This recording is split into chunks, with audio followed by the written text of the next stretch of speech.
Hello YouTube, hope you're all keeping well out there. Pickups video for the months of September to October 2023. Mixed bag here as per usual, and all the way from the ZX Spectrum right through to one PS5 game. And as per usual, I'm going to start with the non-video game items, but they are linked to video games or 80s pop culture, which, you know, myself and most of you are into.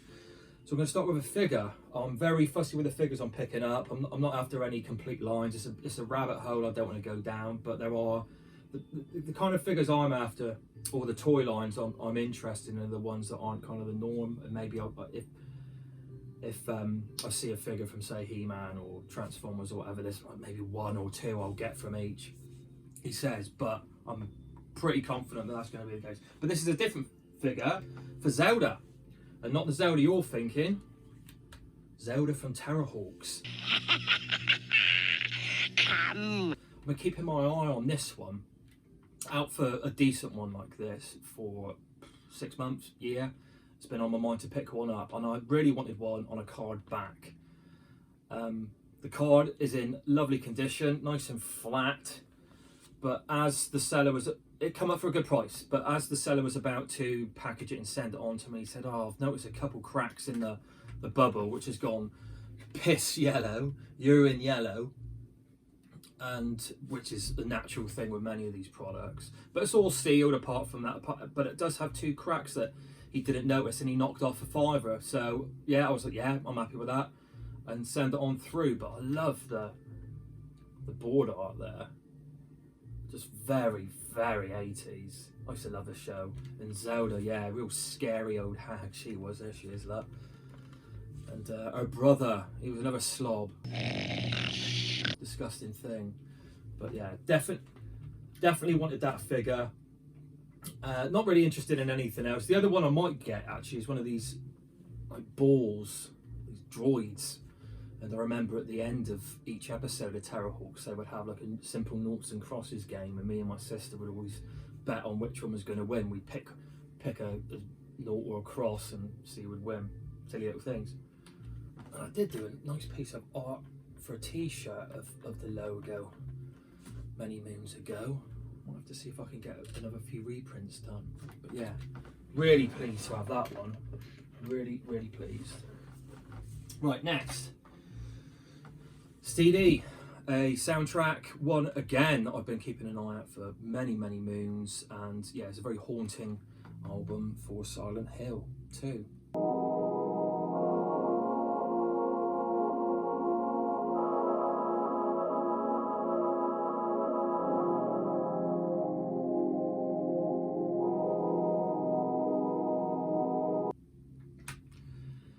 My wife got me into this, actually. She's quite a big Silent Hill fan. She remembers playing the first one on her brother's PlayStation when she was really poorly, and she was all snug up, drinking tea or whatever when she was a little girl, or, you know, a girl playing this. But she got me into this soundtrack. She really raved about it, and it is really, really good. A couple of like the vocal songs on here are a bit cheesy, but the moody songs on here, or themes and tunes, are really, really, yeah, atmospheric and creepy, but dark, you know. Really, really lovely sounds. Very ambient as well. Really, really good. Lovely art as well on the front. I am keeping an eye out for it on vinyl as well, but I'm happy with the CD.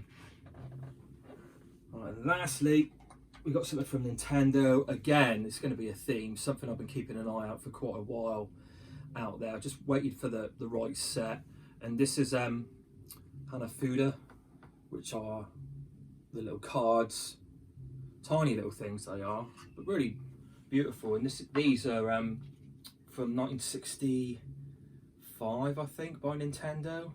But I just really like, I might do some artwork where I don't damage these, but almost lay them out on a piece of card and frame some of them. And they're just all plain black on the back there. Let's lay some of them out. And I think I had a quick look at the game, how to play it, and it looks a little bit like Rummy or something like that, where you pick up, the idea of the game is to collect as many decent sets as you can of 3s and 4s. yeah, let's try and get some different ones out here. But I just love some of the like the retro designs on these. I think they make like a real cool piece of artwork flying everywhere here. But yeah, there's loads of them there.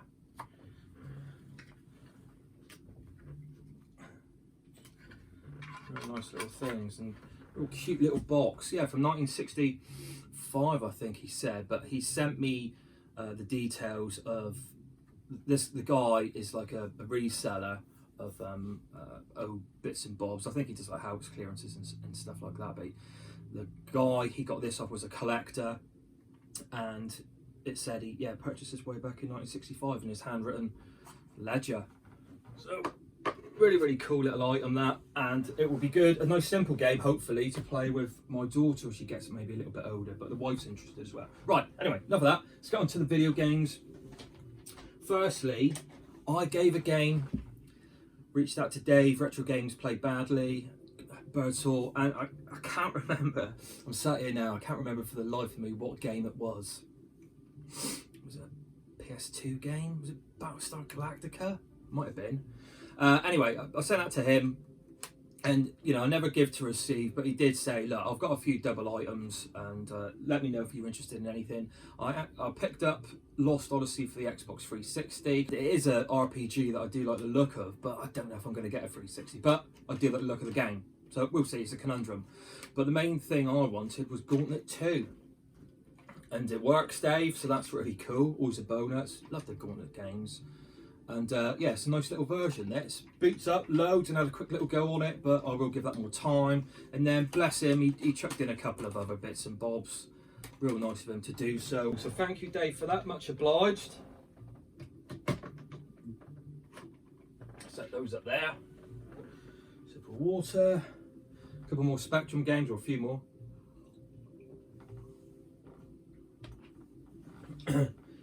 One that is a Scramble clone, and I've liked the look of, and I think the Spectrum, you know, if programmed right, it was king at some of these shooter clones. Penetrator, left to right. Love the design, like the vectory look of this thing. Very minimalist, because again, it's a very early title. I think it's 82, but this one works. And yeah, I had a go on it and really enjoyed it. Controls really nicely, nice and tight. Ooh, and this is one I remember seeing. I always remember going into the local video game shop. You know, Amstrad on one side, Commodore, Spectrum, and then all the posh PC and Amiga stuff upstairs. But this one had, as you all know, the artwork on some of these tapes is vastly superior in many cases to the actual game itself. And this one I just remembered, and it was really quite a creepy image. Cauldron 2. The game's not supposed to be too bad, so action adventure game, action platformer. But yeah, it's like a real twisted version of the Joker, almost, with his green hair and purple cloak, or her. Christ knows what it is. Thing. There you go. And the last Spectrum game is a follow-up to a game I've got a lot of nostalgia for, and it was Saboteur. So this is Saboteur 2, Avenging Angel, and they've changed the protagonist to a female.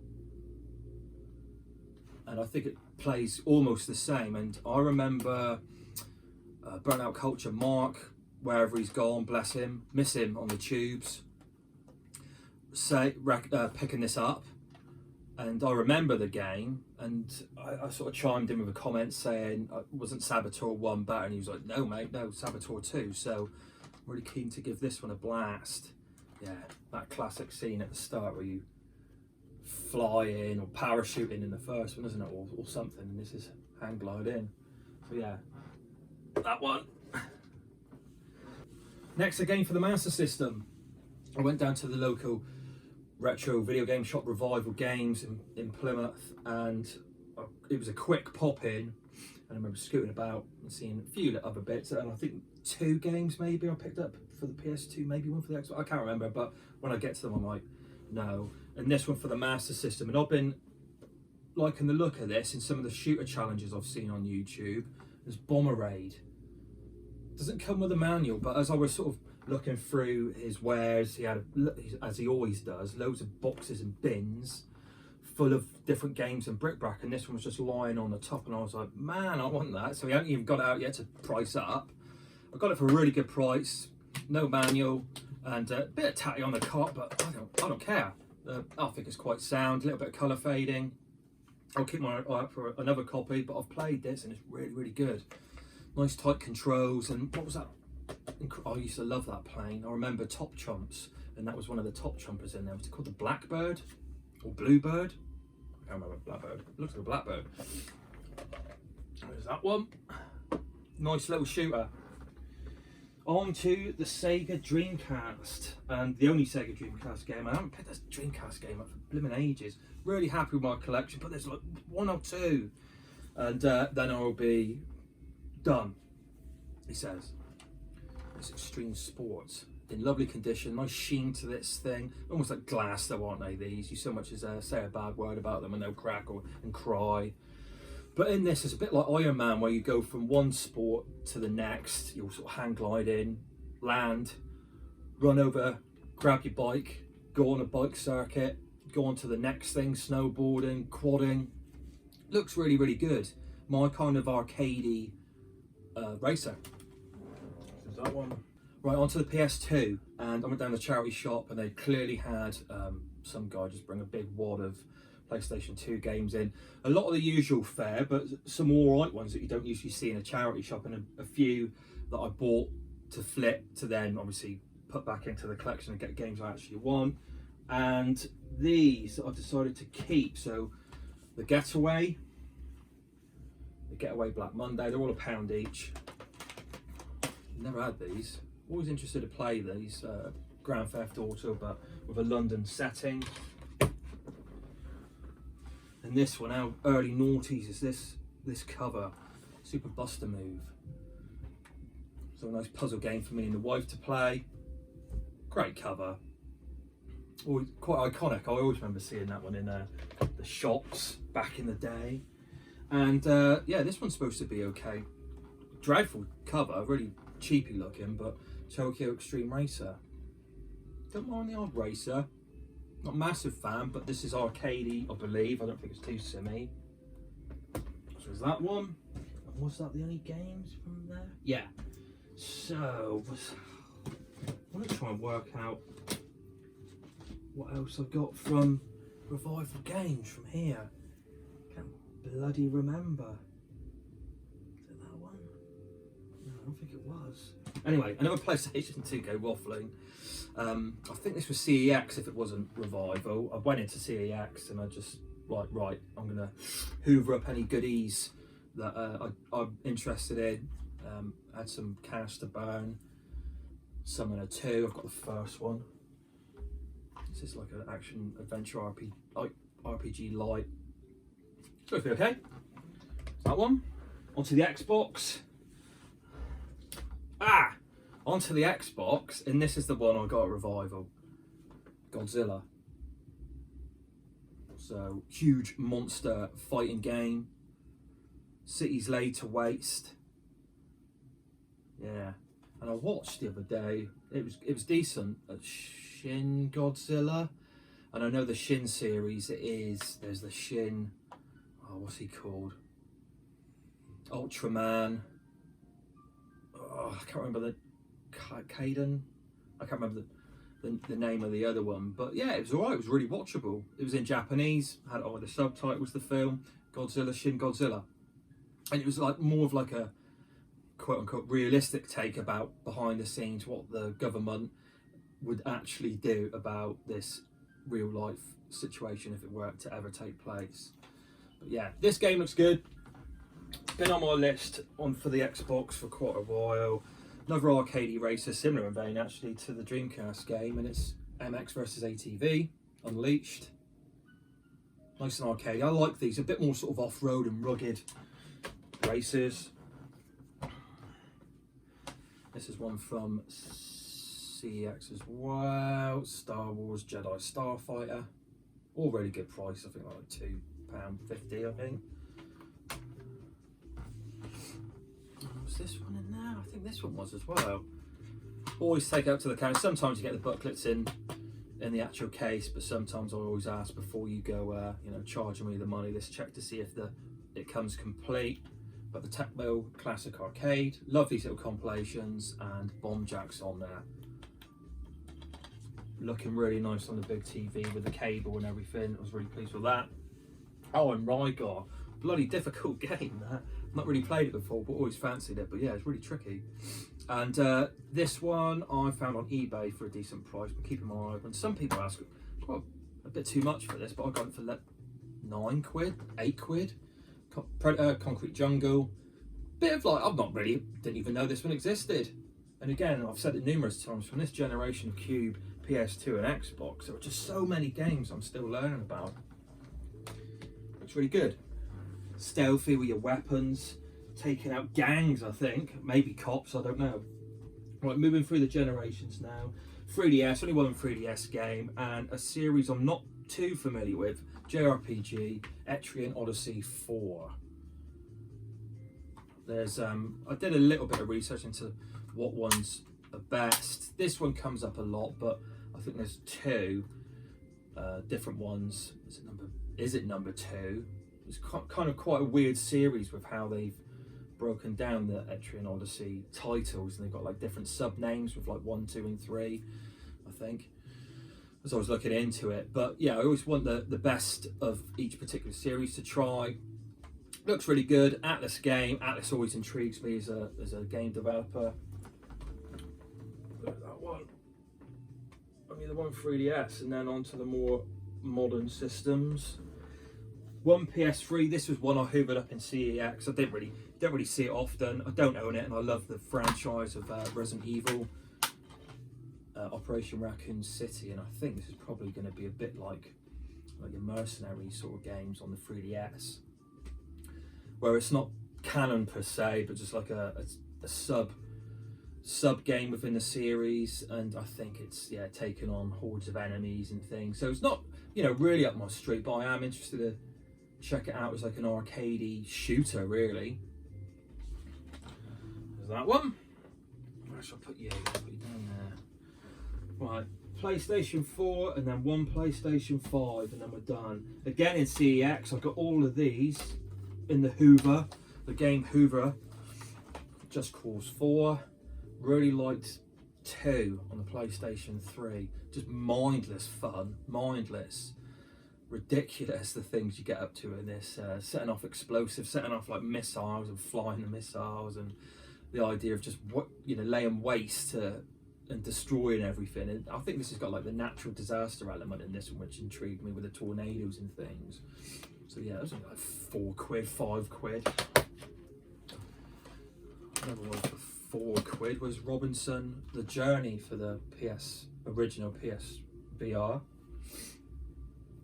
So that one's always been on the list. Supposed to be quite good, like the setting of it. Exploration, sci-fi elements to it. Neo 2. Fantastic.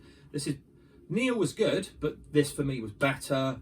Dark Souls-esque, but obviously like a feudal Japan setting with demons, magic, incredible combat, fantastic boss design.